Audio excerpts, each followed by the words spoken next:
On June 25, 1950, North Korean forces crossed the 38th parallel, triggering one of history's largest civilian evacuations.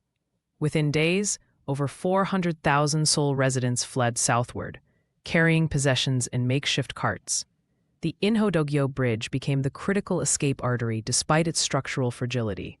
Summer haze obscured distant artillery flashes as families prioritized survival over belongings. Unaware this route would soon become a death trap. ROK commanders faced an impossible choice: sacrifice civilians or risk enemy advancement. Intelligence indicated North Korean tanks would reach Seoul within hours. General Chae Byung-dok authorized bridge demolition at 2:00 on June 28, calculating a 48-hour delay for UN reinforcements. Engineers reported the bridge could collapse asymmetrically, yet military necessity overrode humanitarian concerns. At dawn on June 28, ROK engineers planted 500 kilograms of TNT explosives beneath bridge girders. Evacuation orders were broadcast via loudspeakers but drowned by panic. Refugees, including children and elderly, climbed over military barricades. Historical records confirm only 30% heeded warnings, with crowds swelling to 100,000 by 10 a.m., sealing their fate. The premature detonation at 11:30 a.m. on June 28 killed approximately 800 civilians instantly. Structural analysis reveals faulty wiring triggered the blast during peak crossing.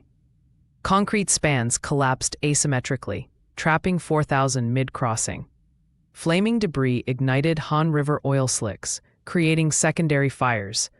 This remains Korea's deadliest structural failure during war. The bridge's collapse created an impassable 200-meter gap, physically splitting Seoul. North of Han River, 200,000 refugees became trapped without supplies. South of the river, families screamed for separated relatives across the divide. Refugee flow reversed instantly, creating chaotic bottlenecks still documented in survivor testimonies. General Chae defended the bombing in radio addresses. This sacrifice bought 72 hours for UN reinforcements. Declassified documents reveal this claim was exaggerated. U.S. forces arrived June 30th. Propaganda posters depicted the bridge as necessary collateral. The narrative ignored civilian casualties, focusing solely on delayed enemy advancement statistics. On July 4th, North Korean troops captured 50,000 stranded civilians. Declassified NK records confirm mass executions of suspected collaborators, primarily educated males. Survivors described forced marches northward. Only 20% returned post-war. The river carried personal artifacts downstream for weeks, becoming morbid symbols of abandonment. Over 3,000 children were orphaned instantly. Separation records show only 15% of families reunited post-war.